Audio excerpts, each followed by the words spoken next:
Fala pessoal, vamos começar hoje mais um Papo Finado. Hoje com a presença do nosso querido Fábio. Meu nome é Nicolas Rocha. Contamos também com a presença do Manel Zanon e de Vitor Rocha, que hoje nossos queridos especialistas em marcenaria informal. Perfeito. Não mentiu, não mentiu. Jamais. E hoje a gente vai conversar com mais um companheiro nosso, mais um querido amigo nosso que vive no meio acadêmico, mas que vive também a sua religiosidade de uma maneira muito peculiar e que eu admiro muito, assim. Então, eu vou chamar para poder se apresentar nosso querido Fábio. Fábio, fala pra gente aonde que você tá, né? O Fábio também não tá aqui no Brasil. Fazendo o quê, né? Qual sua área de atuação, sua área de formação? Você está pesquisando o quê? Está fazendo o quê aonde? Conta pra gente. Beleza. Bom, eu sou o Fábio, né? Eu tô aqui em Dublin, na Irlanda, fazendo meu PhD em Física no Trinity College Dublin, né? Essa universidade aqui de Dublin. E, bom, a física da matéria condensada, então é uma área mais focada em materiais e propriedades de materiais e tentar, enfim, simular esses caras. Dá para falar 1 hora só disso, né? Em breve é isso. Física da matéria condensada? Isso, quer dizer a física do mundo palpável. Condensado, né? Quer dizer, física dos materiais, física dos sólidos, né? Palpável, das coisas palpáveis. Você queria falar, não posso falar muito sobre isso, não vou ter que sumir com vocês, é um negócio top secreto, sério. Não, física do estado sólido, né? Melhor a gente parar por aqui, Fala. Melhor a gente parar por aqui. Ainda bem que tinha assunto pra rolar ainda. Física da matéria condensada. Isso. Porque matéria não condensada seria o quê? Física quântica? Agora fiquei confuso. Como é que é? Qual foi a pergunta? Oposto da física quântica? Não, muito pelo contrário. Para fazer qualquer pesquisa nessa área, você precisa de física quântica, né? A física quântica é a física do pequeno, certo? A matéria condensada, o físico do estado sólido, está o tempo todo tratando com a menor parte, materiais ou objetos que têm essa interação quântica em escala relevante, né? Então, o tempo todo a gente está usando mecânica quântica, né, para fazer esses cálculos. Entendi. Isso aí, né? Ainda bem que a gente é formado em marcenaria. Ainda bem que tem alguém que pensa nisso. Eu aprendi uma coisa nova. Eu aprendi uma coisa nova na Itália.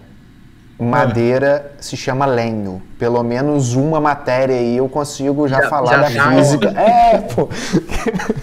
Precisar de especialista em madeira, em lenho, ó. Manel aí, ó. Mas, gente, eu tô curioso para saber essa peculiaridade espiritual, essa... Então, o que é diferente? Né? O que é diferente? Nicolas fez muita propaganda. Fábio, eu vou falar um negócio com você, na verdade. Nicolas e Vitor fizeram muita propaganda. Pô, caraca, Fábio é incrível. Fábio, cara, ele pensa completamente diferente da nossa realidade. O sarrafo tá lá no alto, tá, Fábio? O sarrafo tá lá no alto. Eu preciso entender. Creio mesmo. A expectativa só tá lá no alto, tá? O sarrafo tá lá no alto. Pois é, né, cara? Bom, não, o que eu posso... Mas por que eu falo isso? Porque a gente fala que é diferente, porque é diferente da gente. Sim, né? óbvio. Na nossa bolha. Pode falar. Já parei aqui, ó. Eu fiz muita propaganda porque a gente aqui no Ocidente pensa numa caixinha muito já tradicional, né? Aquela coisa, a gente meio que subentende que todo mundo meio que caminha na mesma direção. Em volta de Cristo. Em volta de um objetivo religioso central que é majoritariamente cristã, assim, esmagadoramente cristã. Esmagadoramente. Até aqueles não declaradamente religiosos têm a referência cristã de Cristo como uma referência religiosa. E tem até vergonha de falar que não tem. Não, eu só não sou que não praticante, né? É só pra. Mas tem alguma religião, faça alguma coisa, né? E qualquer coisa que fuja um pouco disso, já sai um pouco do padrão, né? Já sai um pouco dessa bolha nossa, né? Então, foi isso que eu fiz a propaganda. Falei, pô, quando eu falei, né, bem minha experiência, falei, quando eu te conheci, eu tive um choque de realidade, entendeu? É verdade, né? Eu tive um choque, fiquei confuso, fiquei perdido. Né? Não entendia muito bem, eu acho que... Mas, gente, eu quero ouvir o convidado, eu tô ansioso, pelo amor de Deus, eu tenho um negócio... mais expectativa. Então vamos lá. Fábio, conta pra gente um pouco da sua religiosidade, como é que foi a sua vida, como é que você vive a sua religiosidade, que religião você é. Fala um pouquinho pra gente, por favor. Sim. Um pouquinho não, pode falar o que você quiser. Então, sobre isso, né? Um pouquinho da minha história foi quando eu comecei a ter contato com o Oriente desde pequeno, na verdade. Foi junto com meus pais. Eles faziam parte de um grupo Vaishnava, que é uma religião hindu, né? Que tem até em Campos, né? A gente ia lá frequentemente, todo domingo, fazer parte dos eventos, né? Religiosos. E... Só para poder, desculpa, mas Fábio, só para poder localizar a galera que está ouvindo, Campos, que a gente fala, que é a cidade natal aqui, acho que acredito dos 4, se localiza no norte e noroeste do estado do Rio de Janeiro, tá? Então, só para o pessoal entender de onde a gente está falando. Obrigado. Sim. Isso aí a gente ia nesses encontros, Hare Krishna, né? Outro termo mais conhecido por Hare Krishna. E já tinha esse... Então já tinha esse contato com o Oriente, digamos assim. Com o tempo passando, quando já tinha uns 12 anos por aí, a gente conheceu a Ananda Marga, né? Que tem uma abordagem muito diferente do Hare Krishna, apesar de ter as origens na Índia também. Então, a Ananda Marga, o que é? A Ananda Marga é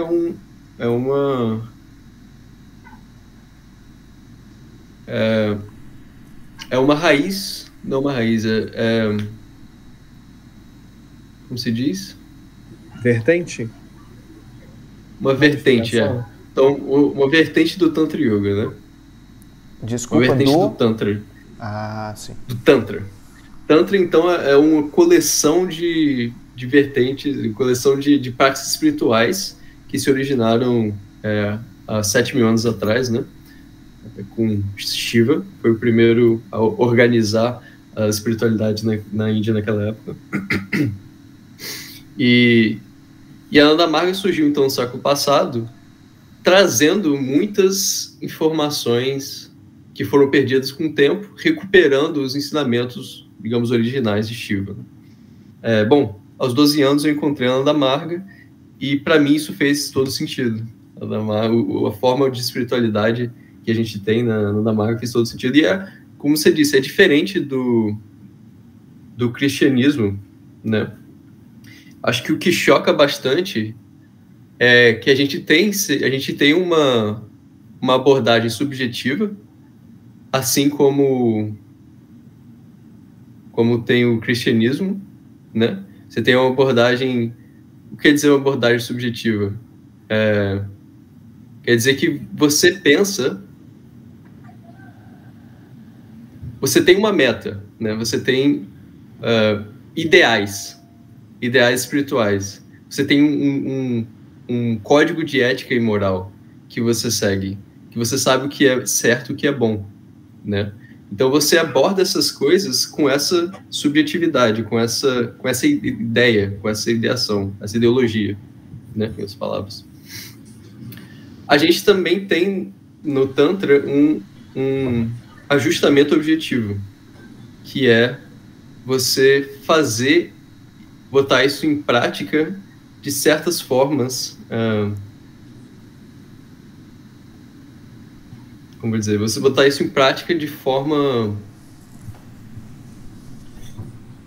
usando certas técnicas, né? Seriam as posições do yoga? Seriam os asanas? Então, de técnicas, a gente tem as posições do yoga, Tem a meditação, é outra técnica, né? E alimentação é outra técnica. São conjuntos de práticas, né? Tanto materiais, tanto ideológicas, você diz, né? Tanto isso. práticas do dia a dia, de mudança de comportamento, né? Seja na medicina. Gente, eu tô com muita pergunta já profunda pra caramba que eu. Mas deixa eu contextualizar, né? Você me completa se eu tiver errado, não, mas eu me sinto um pouco no lugar de falar também. É um conjunto de práticas de vida, né? Você transforma o seu dia a dia de maneira prática para que isso reflita também no seu lado ideológico e nos objetivos. Sim. Justamente nesse plano que você segue dentro da filosofia do bom, do certo que você quer proceder. Como se tudo, Sim. Você fizesse sua vida converger para um ponto. E isso também inclui a sua prática diária, que inclui sua alimentação, do jeito que você acorda, do jeito que você dorme, do jeito que você toma banho, do jeito que você respira, do jeito que tudo. Exato, eu tô falando sem exagero, sem exagero. Tudo. E aí, todo esse conjunto de conhecimento vem sendo carregado esse tempo todo e sendo aperfeiçoado com o tempo, com a observação, né, e com a observação ali das pessoas que praticavam, quanto isso refletia positivamente na vida das pessoas, não é isso? Falei. Exatamente. Essas práticas foram se refinando, né, desses milênios, desde a origem do Tantra 7.000 anos atrás, o pessoal foi refinando, criando novas práticas com a mesma meta, né? E se você tem uma meta de vida, se você tem uma meta na sua vida, você vai querer mudar todas as suas ações o máximo possível para que você consiga atingir essa meta, entendeu? Esse é o espírito do Tantra. Você vai viver para alcançar a sua meta.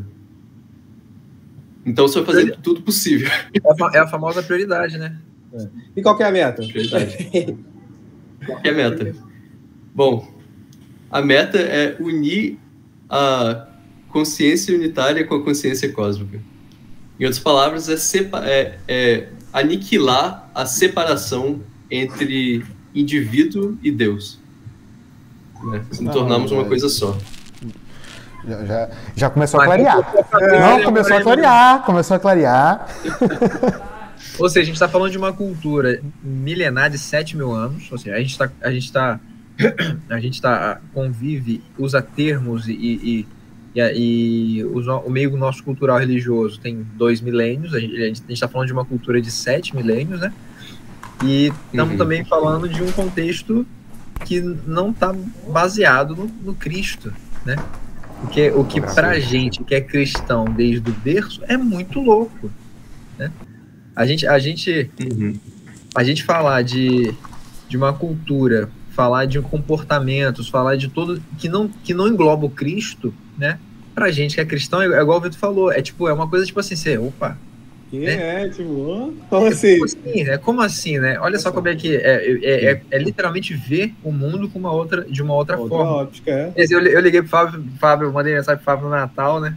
Feliz Natal, falei, posso te dar Feliz Natal, velho? Você recebe o Feliz Natal, tá tudo... Não faz muito sentido, né? Mas tudo bem.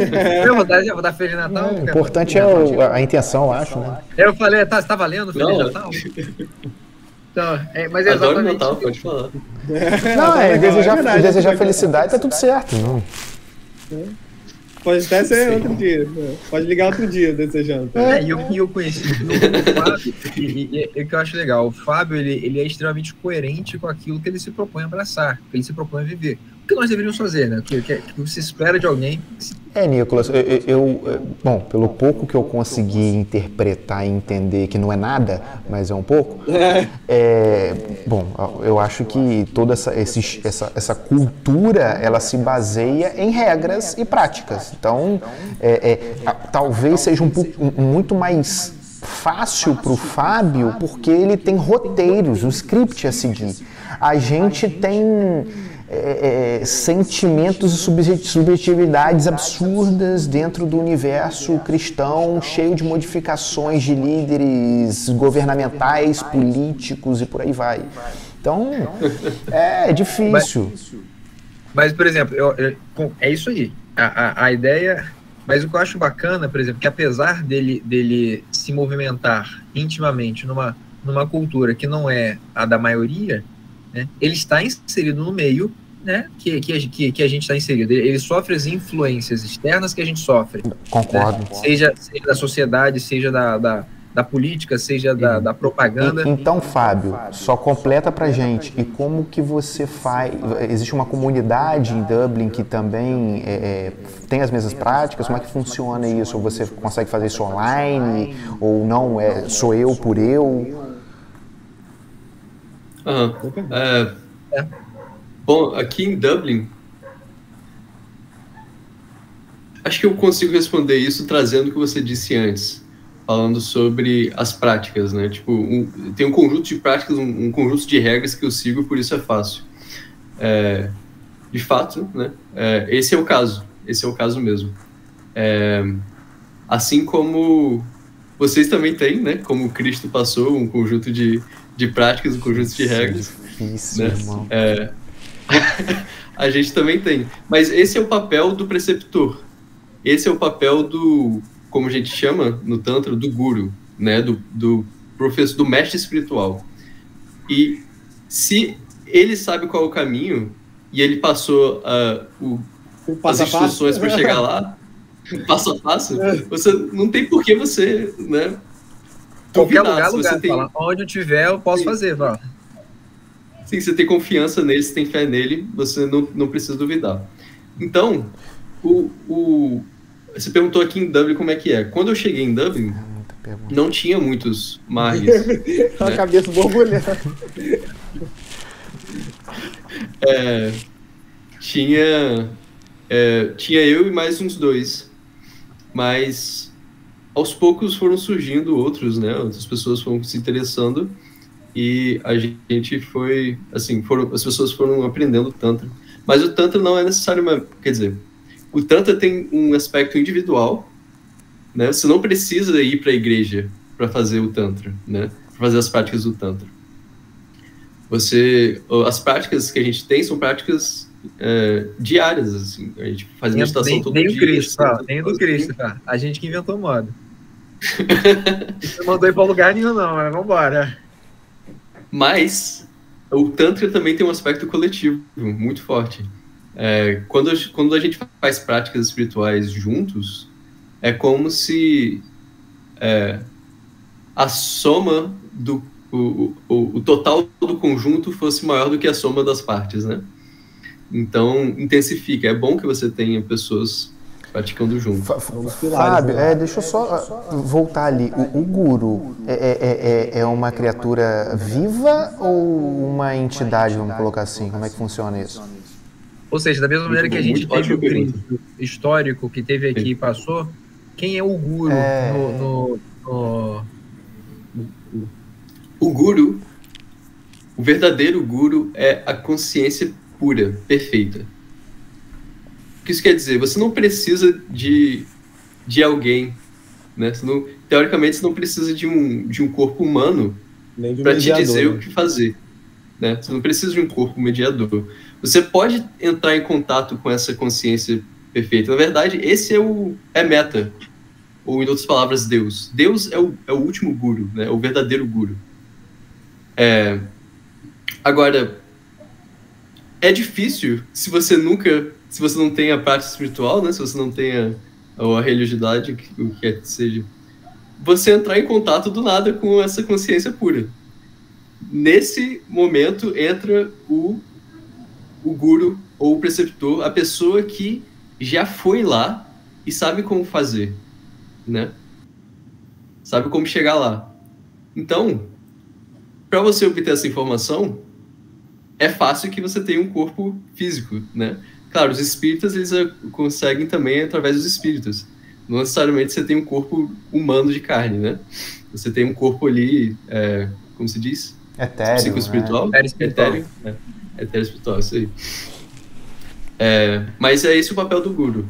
O guru, traduzindo nessa palavra, gu significa escuridão, ru significa aquele que dissipa. Então, o Guru é o que dissipa a escuridão da sua mente. Eu respondi a pergunta? Foi essa a pergunta? Sim, mas ainda ficou uma pequena dúvida. Sim, não. Não, ou seja, você, depois de um determinado nível de controle, de conexão, pode se tornar o guru de alguém e começar a instruir alguém que esteja iniciando? Então...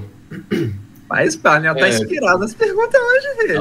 Tá ótimo. Então, é porque, de novo, só um parênteses, de novo, você, Nicolas, no caso, já tivemos contato com o Fábio, né? Na verdade, já teve contato com o Tantra. Mas nós fazemos justamente o papel que a gente fez quando conheceu o Fábio. Exatamente, eu falei com o Fábio exatamente isso. Eu falei, ó, Mané hoje é o cara que vai fazer a ligação nossa aqui com a maioria, porque a gente totalmente espontâneo, a gente tem que lembrar, isso, não, Manel tá tipo, realmente...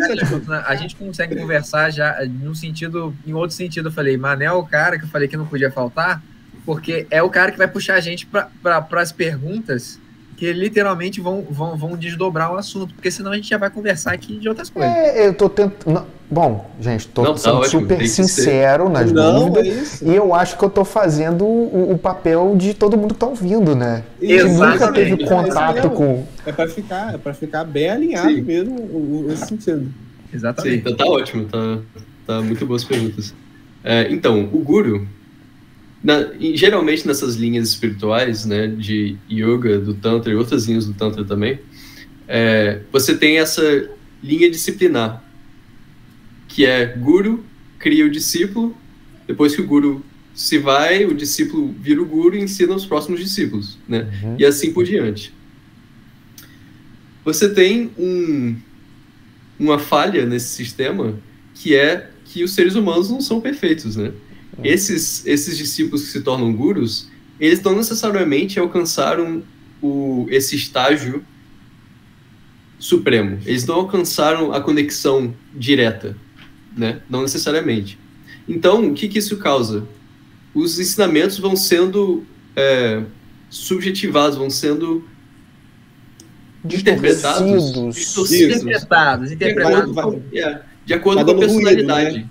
Vai dando ruído nessa comunicação, isso né? Aí. É igual pegar a palavra do Cristo e pegar os evangelhos. Você tem evangelista que fala da mesma passagem e tem coisas completamente diferentes. Como se a fonte estivesse lá de água pura, aí veio o cara que alcança essa fonte com o copo d'água dele, né? Ele vai lá e enche o copo d'água dele. E aí ele passa pro outro copo, pro cara que já trouxe de casa, o copo tá mal lavado. Passa meio tremendo já.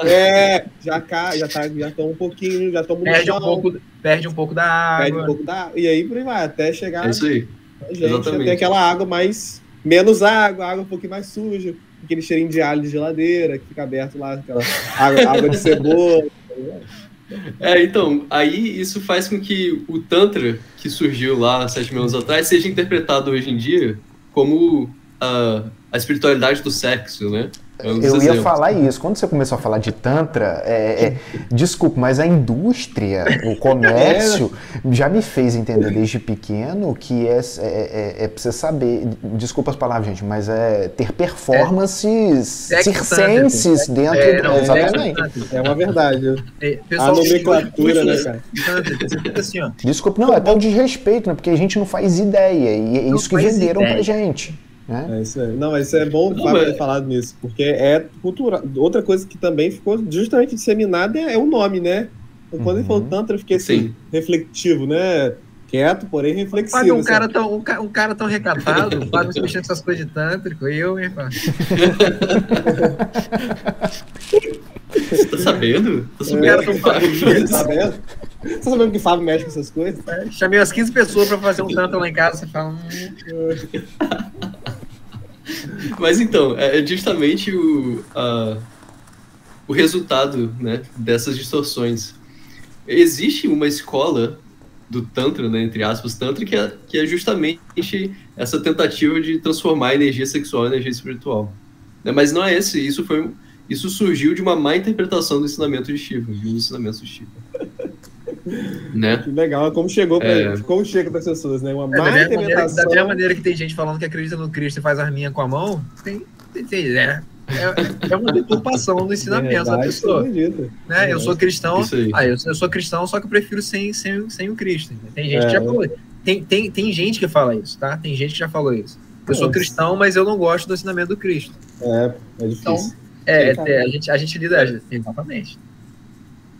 Então, respondendo a sua pergunta, Manuel, sobre se eu vou virar um guru, não é minha intenção virar um guru.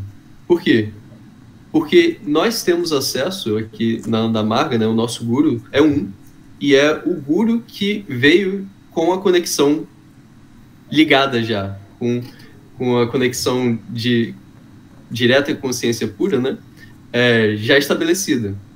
Então, não tem por que criar outro guru. Esse é o guru que a gente chama o guru verdadeiro, ou Sadguru, né, outra palavra em sânscrito aí. Sadguru, que é o guru bona fide. Outra palavra. Toma.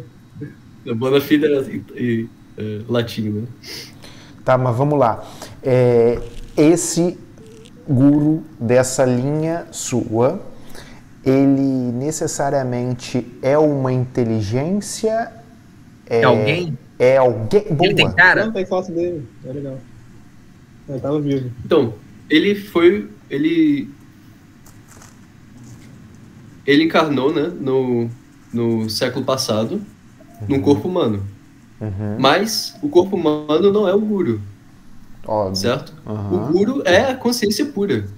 Ela encarnou no corpo humano para passar o conhecimento, né, num momento apropriado da humanidade, da história humana. Mas depois que o corpo se foi, o guru ainda existe. Ainda existe uma relação pessoal com o guru, sabe? Não confundir o corpo com a consciência, com o espírito, com a mente. Tá? É isso aí. Mas o que o guru falou mesmo. A gente chama ele... O nome dele é Srishti Anandamurti. Anandamurti significa encarnação da bem-aventurança. A gente carinhosamente chama ele de Baba, que significa pai, né? O mais querido, o mais íntimo, né? Baba. Então, uma vez perguntaram a Baba sobre isso, e ele falou, eu não sou esse corpo físico não sou eu. Então, o guru não é o corpo físico, mas sim, houve a manifestação física dele no século passado. Então, você consegue ver uma das últimas manifestações do Baba na carne, né? Não quer dizer que ele seja aquilo, nem que ele esteja totalmente ali, mas uma manifestação dele trazendo me corrija se estiver errado, né? Mas uma renovação desses ensinamentos todos, né? Atualizando, tornando mais palatável, né? E até mesmo corrigindo algumas coisas. Reunificando também, né? O Fábio também corrige se estiver errado. O Fábio, desculpa também, gente, eu acabo interrompendo porque minha cabeça está fervendo demais. Pega o raciocínio. Se tiver alguma coisa que eu esteja perguntando que esteja além de resposta, não posso falar sobre isso, é sincero e falo, não, cara. Não, pode falar. São detalhes que só quem pratica, só quem... Não, né, tá tranquilo. Tá? Tranquilo. Você pode me cortar a hora que for. Uma última pergunta. Você tem... você meditando e fazendo suas práticas, você conversa com ele? Posso, antes de responder, já dar o link aqui? Acho que para responder isso, podia falar um pouco das práticas. E aí, dentro delas... Falar das práticas que, né, os pilares, que quem fala assim, então, como é que é esse tal de Tantra aí, o que isso na minha vida faz, assim, o que eu tenho que fazer, vamos supor, assim, como é que é isso, pergunta. E aí, talvez dentro disso aí... Enquanto o Fábio prepara para responder, essa pergunta de Manel lembra exatamente a pergunta que fizeram para a Madre Teresa. Sim. Você conversa com Deus? Você conversa com a Madre, perguntaram para ela, você conversa com Deus? Deus fala com você? Ela fala. E o que ele fala? Ah, filho, ele não fala não, ele só escuta. Então o que você fala pra ele? Ah, eu não falo não, só escuta. Sim. Né?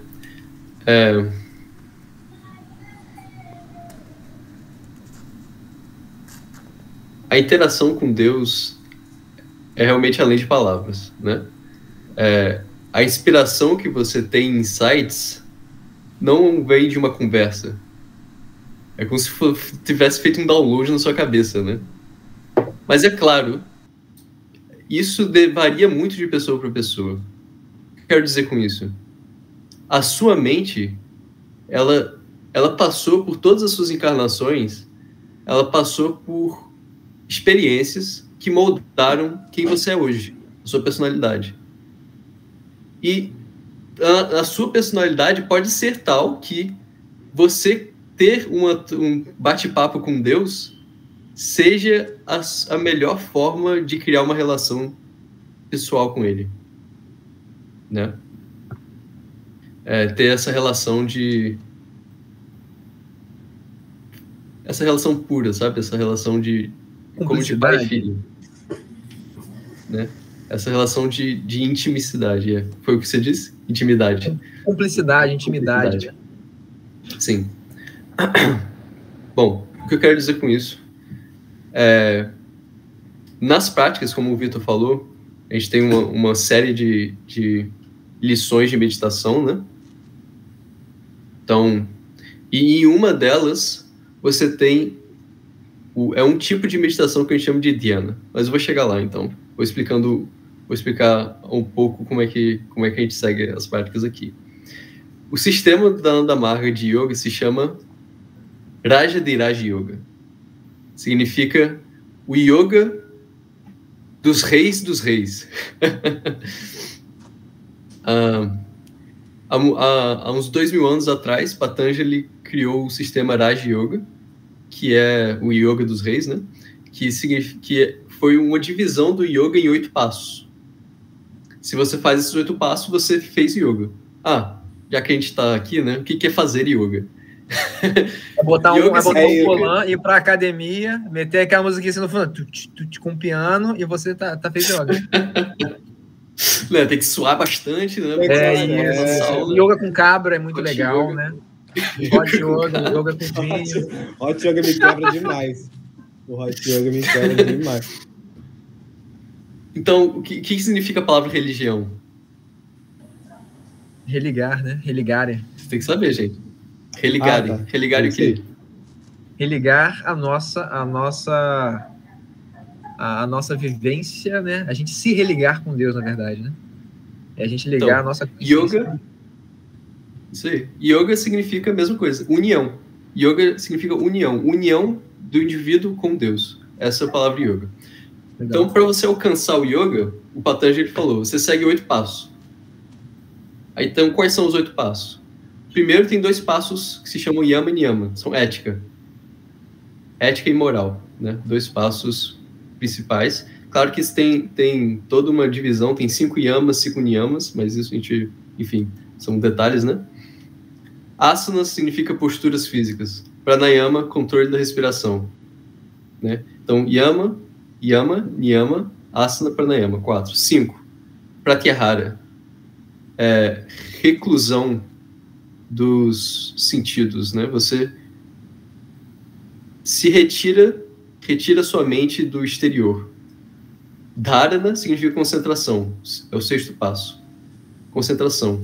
Dhyana é o 7º passo, significa um fluxo ininterrupto. E Samadhi é o último passo, o 8º passo, que significa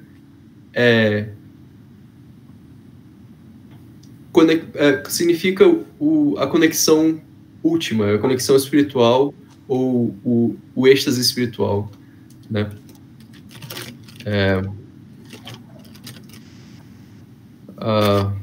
Seria o Nirvana? O Nirvana é outro nome para Samadhi, né? Existem vários tipos de Samadhi, enfim, tem toda uma ciência sobre os ensinamentos de Patanjali sobre isso. Mas eu quero dizer, então, a Ananda Marga, o sistema Ananda Marga, ele foi baseado nesse Raja Yoga, que foi desenvolvido, além disso, né, por Raja Yoga, com algumas adições. Mas as nossas meditações, elas seguem esses passos, né? Então, uma pessoa que foi iniciada na Ananda Marga, ela recebe uma lição de meditação. Ela vai ter um mantra dela, pessoal, que vai ressoar melhor com a mente dela. E cada lição de meditação que ela recebe, ela vai ela vai trabalhar alguma coisa nela, alguma coisa no corpo dela, ou ela vai se esforçar para alcançar a meta. Isso tudo para falar que na última lição de meditação, que a gente recebe no Sahaja Yoga, ou Yoga Simples, é a lição que se chama Dhyana. É aquilo que eu te falei, que era o fluxo ininterrupto.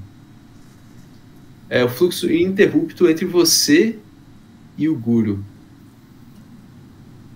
Por que o Guru? Por que o Guru? Por que não Deus? Qual a diferença? Pra gente no yoga, Deus está além do universo manifesto. Sabe quando o Espiritismo define Deus como sendo infinitamente justo, bom e... Tinha outra coisa, não tinha? Imaterial. Imaterial. Imortal. Único. Então, isso tudo são características. Para algo ter uma característica, ele precisa... Essa consciência precisa estar sobre o domínio da influência caracterizadora. Né? Que é a nossa. Na filosofia do Tantra existe toda uma... Ele está além da possibilidade de ser caracterizado, né? O Deus puro, né? A consciência pura, quero dizer, não Deus puro, a consciência pura, está além de caracterização. Exatamente.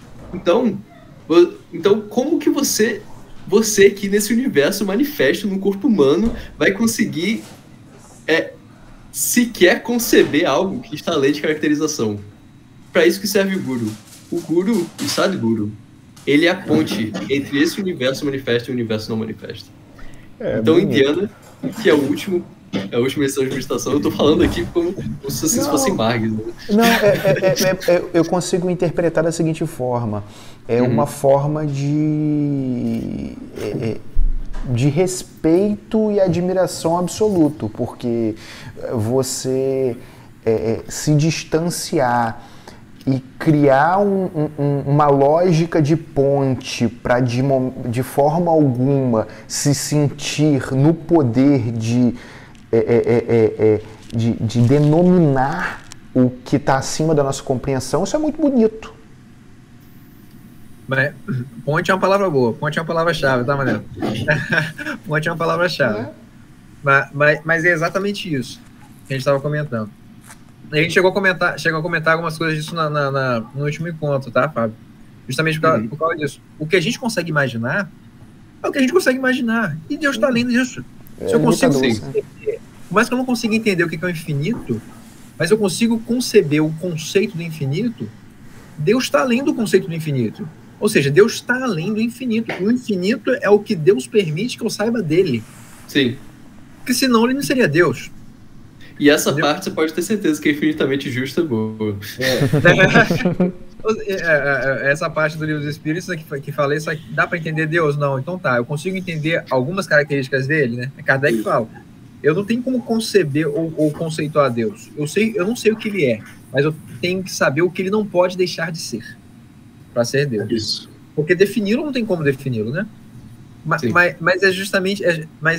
O que a gente falava lá no começo, que acha legal, muito bacana no Fábio, né, desse comprometimento, dessa vivência, é que, por exemplo, a gente já teve em situação com o Fábio, a gente passar a tarde junto, aí no final da noite vai todo mundo lanchar, óbvio, aquele famoso encontro que vai pro podrão, no final da noite.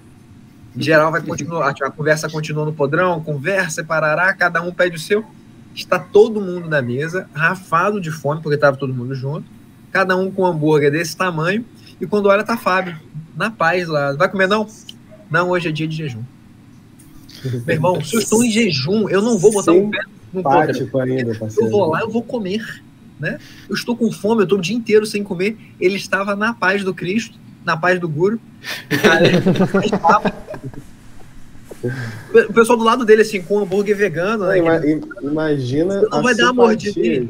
Chega a dar uma raiva. Eu ia ficar um nojo. Fábio, uma dúvida. Cogumelos podem ser consumidos ou não? Você está falando cogumelos, você está falando de psicodélicos ou você está falando de cogumelos médicos? Em chá, Como é que funciona?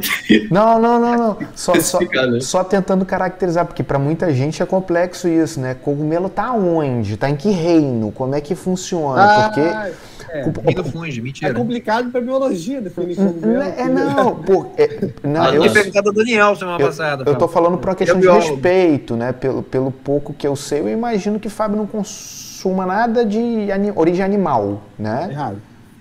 Sim. É isso aí. Não consumo nada de origem animal. Manel tá inspiradão hoje, bicho. Não, desculpa. Você consome com origem animal. Alguma coisa. Sim, eu consumo leite. Né? Isso. Leite. Ok. Mas não carne. Não carne e não ovos também não. Cogumelos também não. Certo? Mas levedura sim. Levedura no sentido de pão, né? Para você levar, fazer a fermentação do pão, né? Sim. Mas não levedura no sentido alcoólico, porque a gente também não bebe álcool, né? Não bebe. Aí volta de novo. Aí volta se apaixonando. Eu ia tentar, mas agora não vou mais. Mas você pode fazer tudo e ficar com álcool, Manel. Calma, não precisa abandonar tudo. Não, pelas práticas e técnicas aí, eu já imaginei que se consegue elevar a consciência a determinados sentidos. Então, eu tô chegando. O que me leva a lembrar, inclusive, de novo, o Fábio por mais que ele estude e vive a religião dele dessa maneira, ele está sob as mesmas influências que nós estamos e crescemos, né? Igual eu falei, da política, da propaganda, do incentivo à bebida, do incentivo consumo, né? O consumo, é isso aí. O consumo. Então, a gente... Em Dublin, né, irmão? Cervejas sensacionais. A gente que aqueles de nós que não nos propomos a seguir aquilo que a gente abraça, a gente faz, por exemplo, teve um dia que a gente chamou o Fábio para ir lá numa noite de estudos nossa lá para conversar com as crianças, para falar sobre alimentação, meditação e alimentação. Aí ele falando sobre alimentação, quando ele falou que não comia carne, que não comia ovos, que não comia cogumelos, não come alho, não come cebola, né?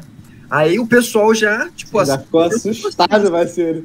Mas foi um alvoroço, tipo assim, como assim você não come? Mas existe um detalhe específico por que não do alho, da cebola, ou é pessoal? Tudo tem porquê. Não, tudo tem porquê. Nada é dogmático, entendeu? É isso que é bom também. É bom lembrar. Sim, tudo tem explicação.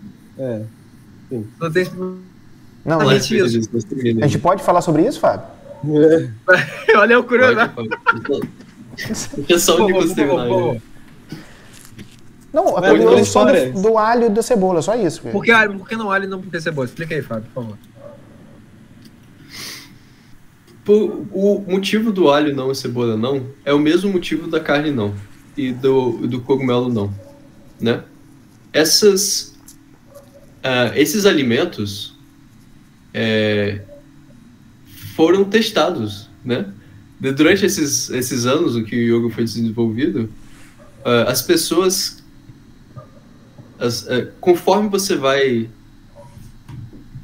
sutilizando a sua mente e se dedicando a essas práticas, você começa a perceber que tipo de alimento que te ajuda ou não, sabe? Se você come uma coisa e a sua prática não ficou legal naquele dia, você não conseguiu meditar, não falou, não, beleza, amanhã eu tento de novo.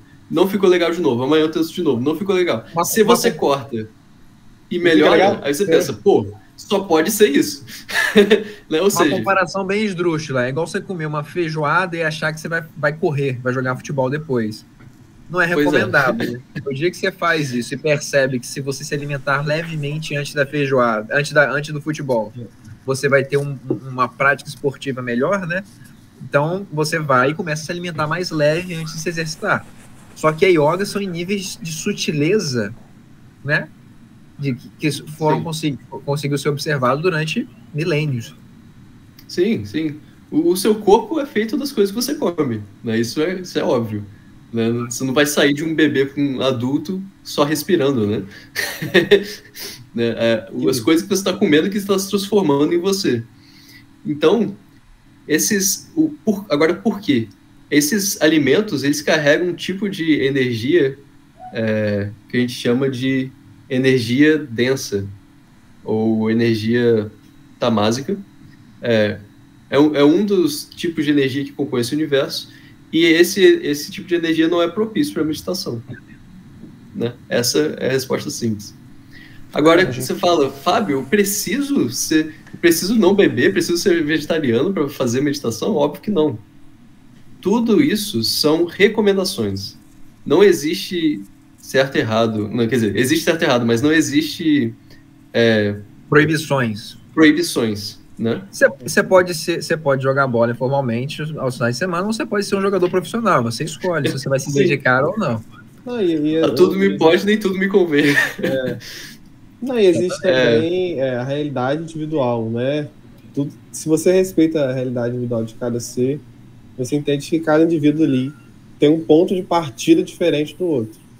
Para as práticas espirituais. Então, tem como chegar para o cara e exigir dele x, se ele não pode entregar, isso condena ele a não ter práticas espirituais, entendeu? A não poder seguir. Então. O nego vai acabar achando que vai acabar no inferno, né? Não, comi carne, comi alho, cebola, agora já era. Vamos levar um pouco essa conversa, então. Fábio, você tem noção do que você já viveu em outras realidades? Outras experiências corpóreas, você diz, Manel? Isso. Você está se perguntando se eu sei das minhas vidas passadas? Exatamente. Traduzindo melhor, né? Você já teve acesso a esse tipo de informação? Não, e nem quero. Não. O esquecimento das vidas passadas é uma bênção pra gente, né? É assim como a gente interpreta isso. Por quê? Você pode ter sido um assassino na sua vida passada, você não sabe. Agora, se você souber, você pode pensar, pra que eu vou fazer meditação? Eu tenho muito karma pra queimar, né? Eu tenho muita bagagem nas minhas costas. Nem vou me esforçar nessa vida. Né? Já a quantidade de merda que eu já cometi. Por outro lado, se você nasce sem essa memória do passado, você tem um início fresco, né? Você tem um início livre. Renovado. É isso. Renovado. É o famoso... A gente não tem maturidade para lembrar, mano. Famoso. É o que o Espiritismo fala.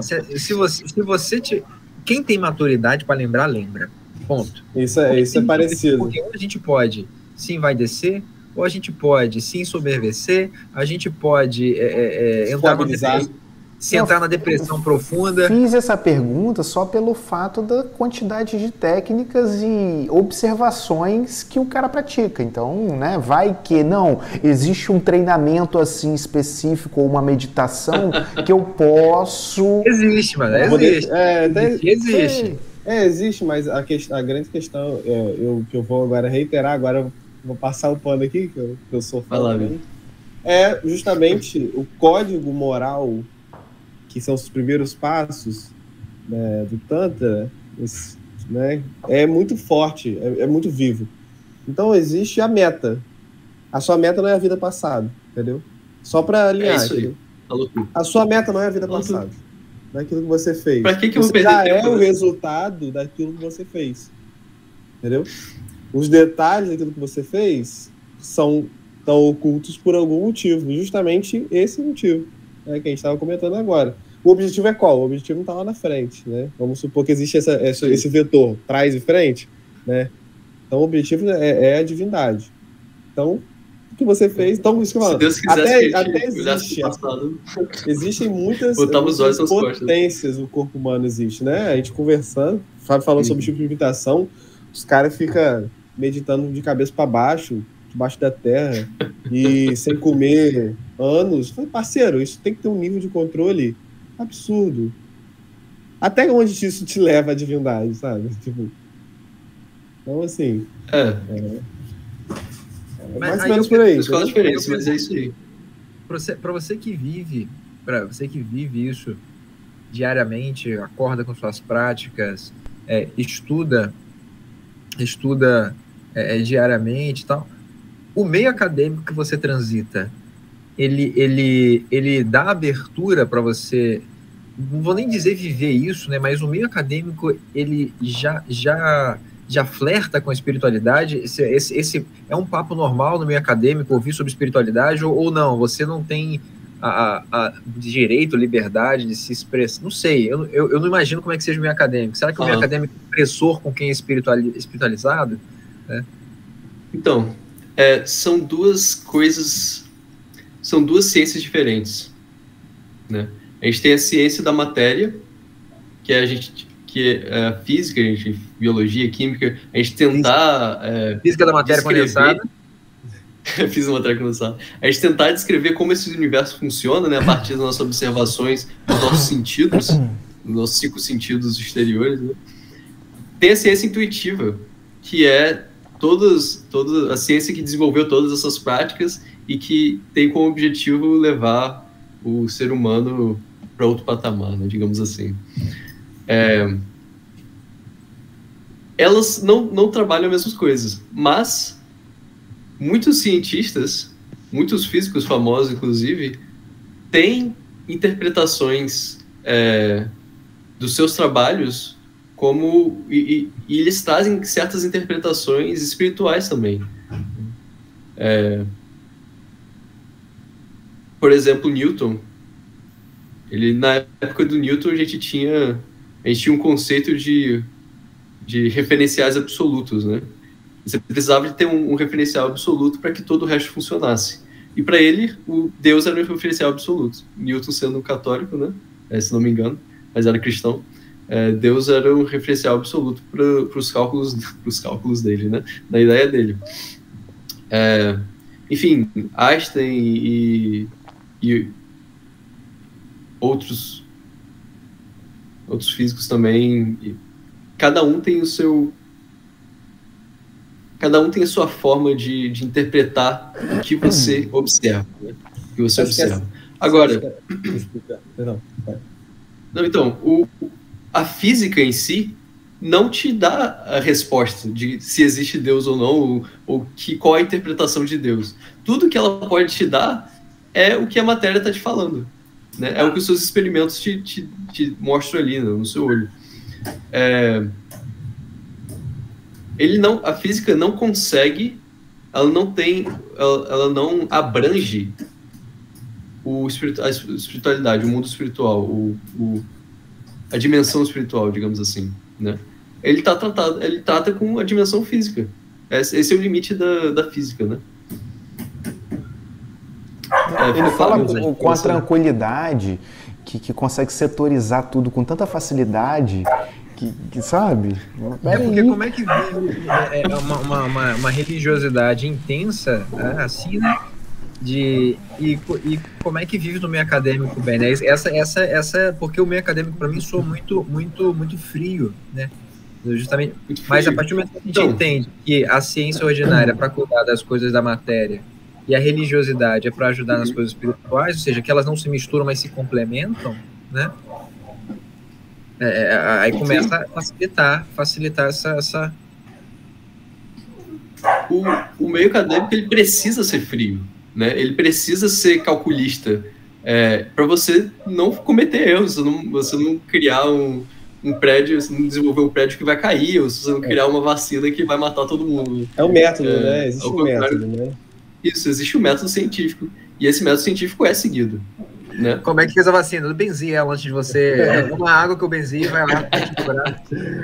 Nem brinca, gente. Não fala nem se vai de vacina, não, porque eu já perdi. Rapaz, no meio da pandemia, precisei comprar um colchão. Fomos eu e a esposa todo paramentado. Chega na loja de colchão, tá a vendedora sem máscara, tá tudo bem, né? Aí a esposa já pediu para botar a máscara. Põe a máscara, por favor, pra gente poder entrar, né, na loja.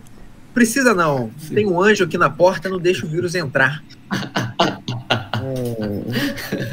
Pergunta, a terceira dose, quem já tomou aí? Quem já tomou a terceira? Eu posso agora. Eu fui autorizado agora. Pelo prazo, eu vou tomar. Eu tomei, mas até agora eu não tomei, não. Eu tô querendo tomar tem 2 meses e não consigo, porque tudo aqui nesse país é burocrático ao extremo. Nossa. Eu sou bem atendido nos órgãos de saúde aqui, as pessoas ficam admiradas porque eu estou buscando mais as questões burocráticas estão me travando. É impressionante. Tem muito papel ainda, tem muito papel ainda. Tá apontando com prazo para poder ir lá tomar a linha. Gente, vocês não têm ideia, é absurdo. Mas é isso. Sim. Então Nicolas, só complementando, né, o que eu falei, a ciência física, eu sei que é verdade. Verdade por quê? Porque eu olho no microscópio e eu vejo que todas as predições estão se cumprindo, né? A ciência espiritual, sei que é verdade. Por quê? Eu olho no microscópio da minha mente, né? E vejo todos os efeitos que eram para estar acontecendo. Então, os dois estão certos para mim. Você acabou de usar uma analogia que Kardec usou no livro A Gênese.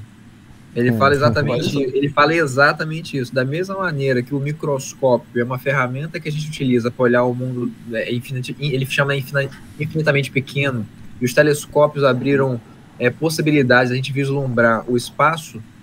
O conhecimento das leis que regem o intercâmbio espiritual, né, e o conhecimento mais aprofundado da mediunidade é a ferramenta que a gente utiliza para ver os parâmetros, as respostas e estudar essa relação que o ser humano tem com a espiritualidade. Ou seja, eu consigo fazer as observações, verificar as respostas, analisar padrões, gerar leis que regem os fenômenos. Então é justamente isso. Fábio, eu tenho mais uma pergunta. Pode? Não, tá até duas, pode ver. Metralhando, né? Vamos lá. Tá massa. Vou tentar trazer óbvio para os termos que a gente conhece e eu estou acostumado, familiarizado, né? Mediunidade. E até onde essa mediunidade sua é desenvolvida? Em que ponto você consegue sentir, perceber, prever? Fala pra gente um pouco sobre a sua mediunidade. A Nanda Marga, mediunidade desenvolve. Então, eu vou embutir na dele também. Não, eu tô tentando aqui, mediunidade é só o fato de você ser um pouco mais sensitivo a sentidos que não são aqueles palpáveis aqui na nossa realidade, né? Então... Boa definição, mandou bem, isso aí. Sim. Então, a prática da Nanda Marga desenvolve o que a gente chama de corpo psicoespiritual. Durante as suas lições de meditação, você tem 3 das suas 6 lições de meditação são dedicadas para você desenvolver seu corpo psicoespiritual. Nesse desenvolvimento do corpo psicoespiritual, você começa a ter um contato mais fácil com a mente cósmica. O que isso quer dizer? Você começa a ter... É mais fácil para você ter esse tipo de sensitividade, sabe? Por exemplo, eu estava viajando na Índia Gosto de histórias, gosto. e geralmente todas as refeições de lá são sáttvicas, né? São refeições sutis, que a gente chama o tipo de alimento que a gente pode comer, né, no Tantra. Mas nem sempre. Então eu embarquei em um dos voos que eu precisei pegar e fui oferecido o alimento que eles deram, né? E quando eu fui colocar a comida na boca, antes de a comida encostar na minha boca, eu sabia, não, esse daqui tem carne, tem alho e cebola. Não vou conseguir comer. Eu não estava sentindo o cheiro, mas eu sabia que tinha alho e cebola na comida, por algum motivo, né? Mais tarde, eu falei para a atendente, né, não vou comer, vou devolver, assim, não como alho e cebola.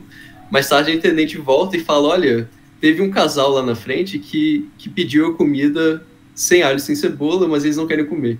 Então tá aqui para você, né? O que eu quero dizer com essa história é que você vai se aproximando do fluxo cósmico, né? Você vai conseguindo seguir ou se situar nesse universo de forma que você vai sendo guiado, certo? Então você desenvolve o que você está chamando de sensibilidade, né? De intuição. Você desenvolve isso. Por quê? Porque você tem um fluxo, existe um fluxo que está guiando todas as coisas. né? A mesma força que guia as estrelas guia você também, né? Então, se você está em harmonia com esse fluxo, né? Isso, você está em sincronia, ou como se diz? Quando você coloca o rádio na frequência certa, né? Isso. Se você está em frequência com esse fluxo, sintonizado, exatamente, sintonizado com esse fluxo. Sintonizado, isso. Você é guiado. Você consegue perceber coisas, você consegue observar as pessoas e entender o que elas estão sentindo, né? Não estou dizendo que eu leio a mente das pessoas não, tá, gente? Não é isso. Mas as pessoas pensam alto. Já estava interpretando assim. Brincadeira. As pessoas na face delas, na forma delas, elas exprimem quem elas são, né? As coisas carregam impressões, né? E eu acho que existe até um tipo de mediunidade que trata sobre a sua interação com objetos, né? A também. psicometria. Né? Psicometria, né? Então, os tântricos desenvolvem isso junto com as nossas práticas. Não temos relatos nossos sobre mediunidade direta, né? De ouvir espíritos, mas talvez seja só uma interpretação diferente, né? Do que a gente considera esse recebimento de informações do outrora. Desse fluxo de outrora. Assim, dando meu relato. Então, pode falar. Não, dando meu relato. Quem caminhou já com as duas pernas, um em cada lugar,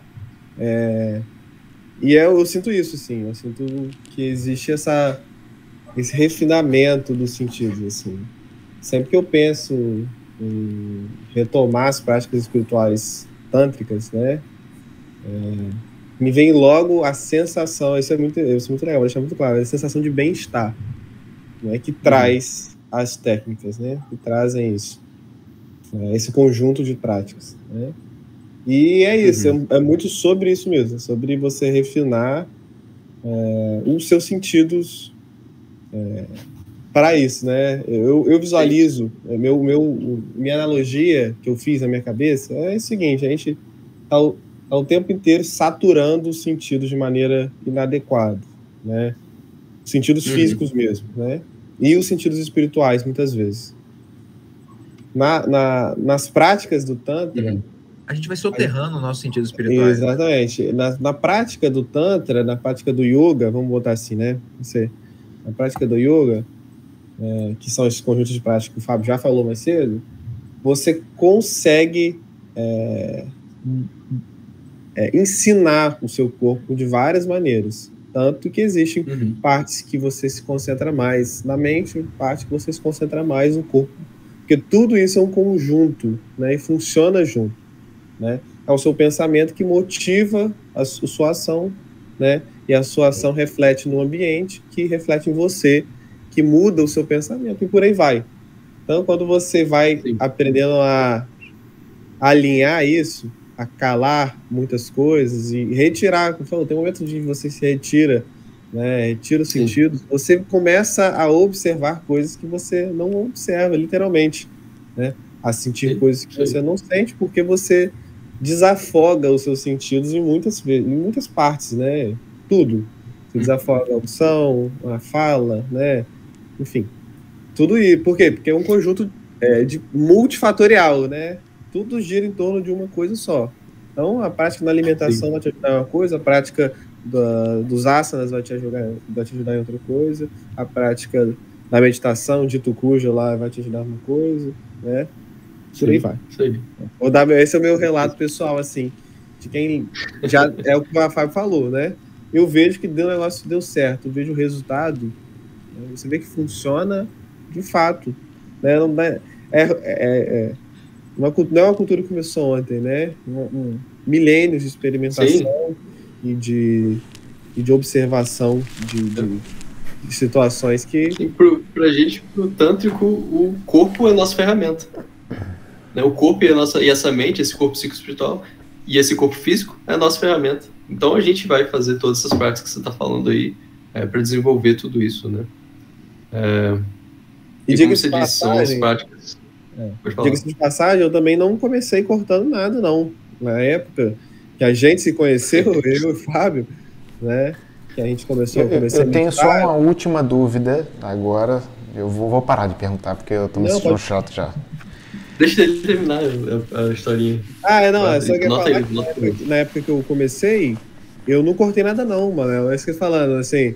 Eu ainda, inclusive, comia carne na época, né? Eu ainda fazia uma série de outras coisas que eu cortei, eu modifiquei na minha vida, que eu fui adaptando até...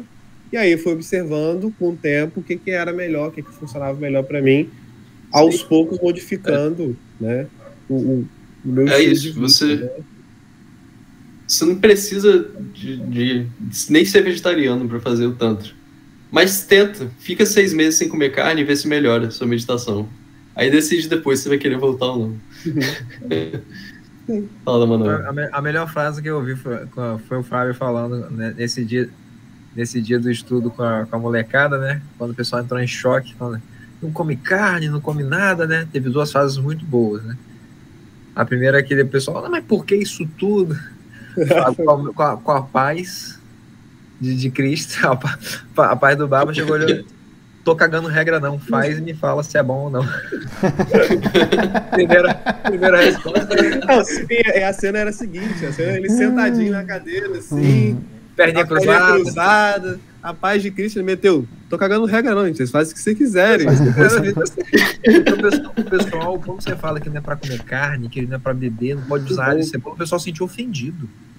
Como assim eu não vou comer? Tipo, ninguém tá mandando ninguém fazer nada. Ele tá falando da vida dele. Exatamente. Perguntaram por que ele não comia, era só isso. Tanto que o pessoal chegou assim, mas e o dia do lixo? Quando é que é o dia do lixo? Né? Todo mundo aqui, né, entende o que é dia do lixo. O Fábio, oi? Dia do quê? Dia do lixo. O Fábio olhou pra nossa cara, tipo, né? Alguém que gíria juvenil é essa, né? Ele, dia do lixo? Aí o pessoal, qual o dia que você separa pra você comer o que você quiser? Resposta de Fábio, abre aspas. Vocês programam a sua falha? Fecha aspas. É isso, né? Imagina o silêncio a nossa cultura, você vai malhar, você vai se exercitar, você vai viver bem, mas isso não fica assim, não. Separa um dia pra você fazer a porcaria que você quiser, né? Vai comer o que você quiser, vai beber o que você quiser, vai pra entendeu? Você separa um dia pra fazer isso. Mas um raciocínio natural. Qual é a sua... Aí volta pra primeira pergunta que a gente fez lá no começo. Qual a sua prioridade? Você tá aqui pra quê? Né? Se eu me preparo, se eu me proponho a viver tal coisa, não tem ninguém me forçando a isso, né? Então, qual é a minha prioridade na vida? É acordar, ter uma boa vivência, ter uma boa prática, ter uma boa... Então, isso a gente vai... É a prioridade da pessoa. A partir do momento que você tem a prioridade, você vai acordar, você vai fazer as práticas, vai fazer os exercícios, vai fazer aquilo que te faz bem, aquilo que você priorizou para você se sentir bem e fazer bem. Mas qual o dia do lixo? Não sei se programa a sua falha, né? Então você realmente não quer crescer, você não quer ser saudável se você tem um dia do lixo. Você está forçando alguma coisa, né? A ideia não é forçar. Se você tem essa meta, né? Você não vai querer planejar um dia para você não seguir, para você esquecer dela, você esquecer de Deus. Você tem uma meta, você vai querer cumprir ela ao máximo. Óbvio que você não vai conseguir. Você não vai conseguir todo dia se comportar bem. Mas não é motivo... primeiro, não é motivo para você desistir. E também não é motivo você programar isso, né? Caiu, levantou, o ensinamento. Levantou a cabeça, em frente. Relativa no ensinamento. Né? A minha última pergunta, porque eu vou parar de encher. Existem... Vou tentar trazer também mais uma vez um termo um pouco mais familiar.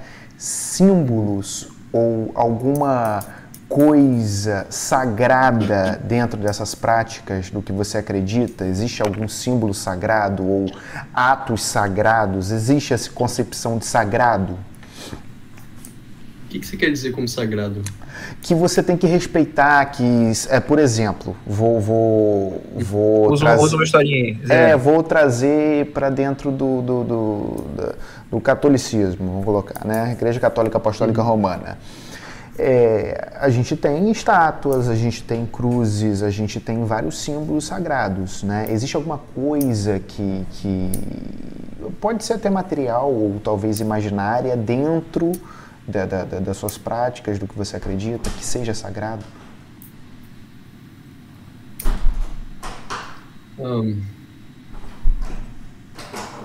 Para o discípulo, o guru é sagrado. Né? O guru e todas as expressões dele. Conforme você vai se utilizando, você percebe que as expressões são todas. Então, pra gente, tudo é sagrado. Acho que essa é a melhor resposta. Mais uma vez, uma resposta bonita. O respeito, ele não falou essa palavra em momento nenhum durante essa 1h12 que a gente está conversando, em 1 hora, por exemplo. Mas tudo se baseia em respeito absoluto. Pelo menos essa interpretação que eu estou tendo. Sim. É importante, de novo, é importante citar o motivo do meu choque inicial, que quando a gente foi conversando sobre exatamente isso que a gente está falando aqui agora, assim, todo esse processo de descobrindo o que ele pensava, como que ele procedia, em momento nenhum ele usava Cristo como referência. A imagem de Cristo, tipo, nada, nem citava, nem falava assim, Aí eu ficava, e era muito isso na minha cabeça foi literalmente uma mudança de paradigma. Existia um paradigma que só se alcançava boas práticas. Então, o carro do ovo tá passando na minha rua agora. Tô ouvindo. O mercado já... Que a galinha chorou pra botar. O carro do ovo tá passando na sua rua. Fazendo propaganda gratuita. Melhor interrupção, cara, melhor. E ele é muito gente boa, porque ele manobra exatamente aqui na esquina de casa e volta pra rua. É isso. Parou? Gente, dá um monte aí que eu vou fazer a pergunta pro Fábio. Faz aí, que depois eu continuo. Então, vou fazer a pergunta que eu fiz pros outros dois catedráticos, né? Pros outros dois acadêmicos, pra gente começar a fechar. E você pode ser direto, tá? Fica tranquilo, pra gente começar. A pergunta que eu fiz pra eles foi: design inteligente é científico ou não? Quando eu falo em design inteligente. Cientificamente falando, como pesquisador, como físico. Eu posso falar em design inteligente? Então,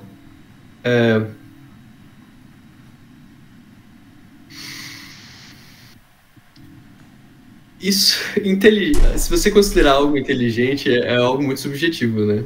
Inteligente para quem? Para o ser humano. Será que isso é inteligente? Né? Tipo, você falar que algo é inteligente com relação ao que você tem no seu intelecto, né? Agora, tudo indica que sim. Porque as leis físicas, elas são muito simples. Sabe? Você sabe que você conseguiu uma boa descrição do seu universo quando ela é simples o suficiente e abrangente o suficiente. Essa é uma das regras para você saber que a sua fórmula é boa, digamos assim. Interessante. Então, existe uma simetria no universo, existe uma... Claro, isso é subjetivo à nossa interpretação do universo também, né? Mas existem evidências em outras coisas, existem evidências na evolução, imagino que o amigo biólogo deve ter falado a respeito, né? Sobre como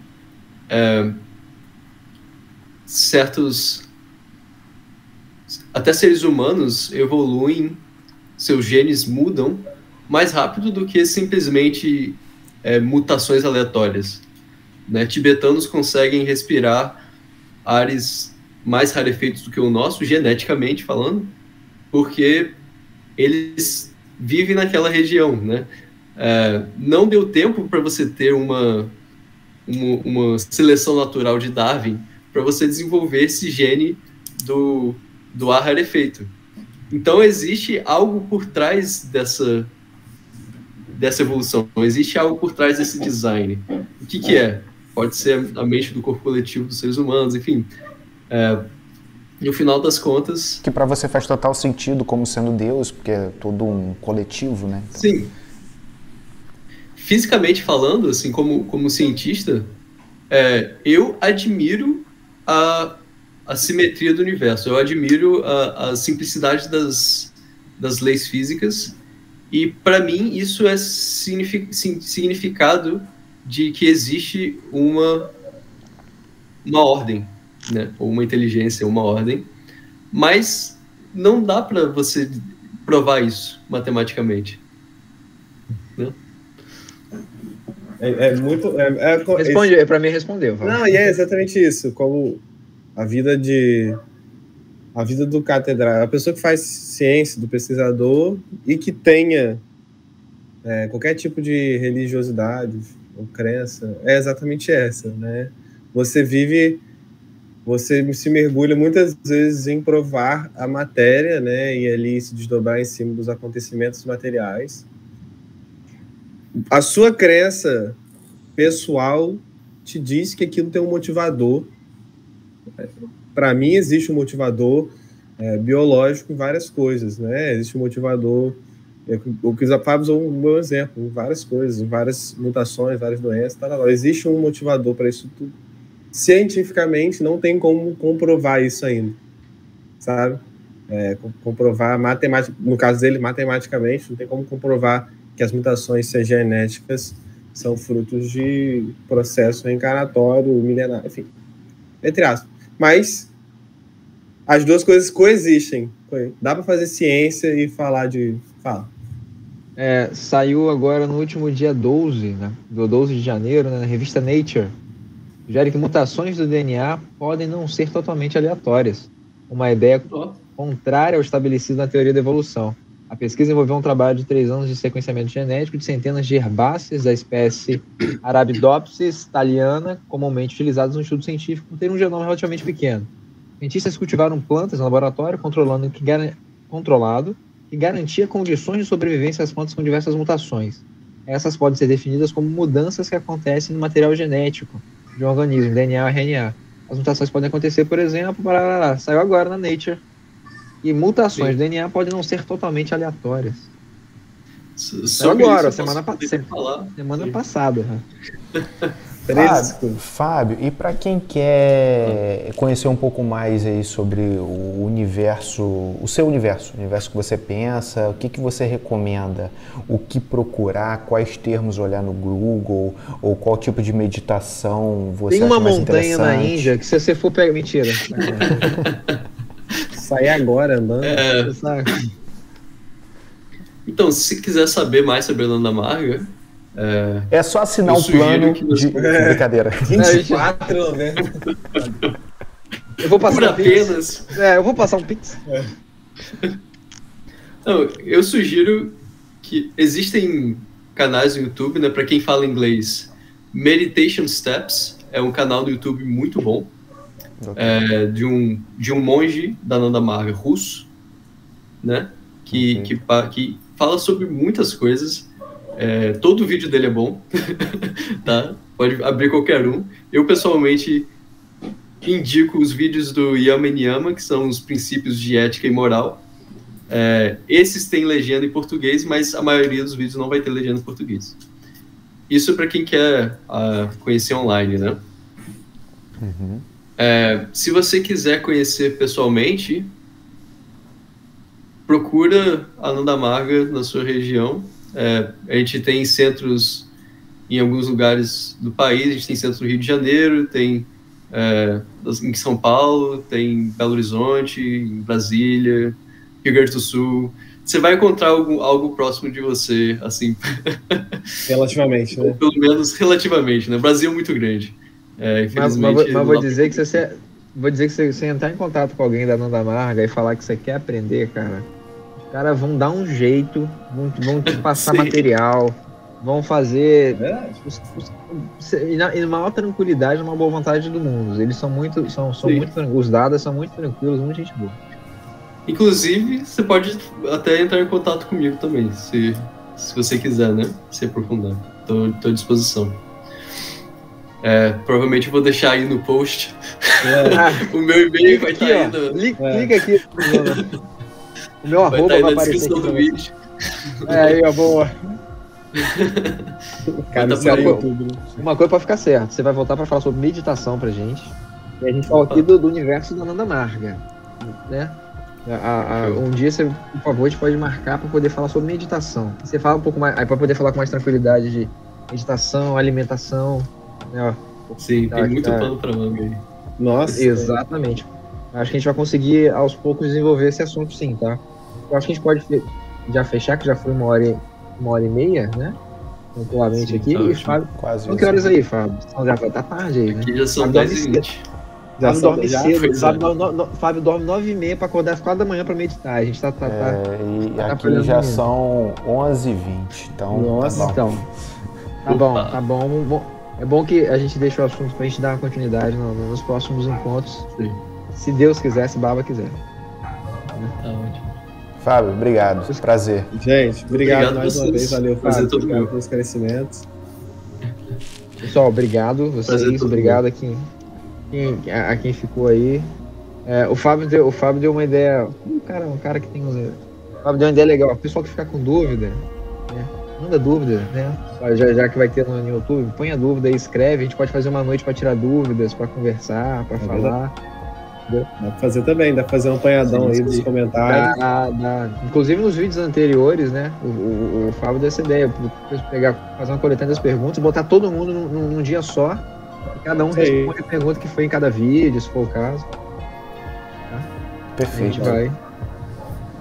Queridos, muito obrigado. É isso, Breve pessoal. pela companhia. Até a Até a próxima, próxima. se Deus quiser. Obrigado pelo Namaskar, convite. querido. Tchau, tchau. Namaskar.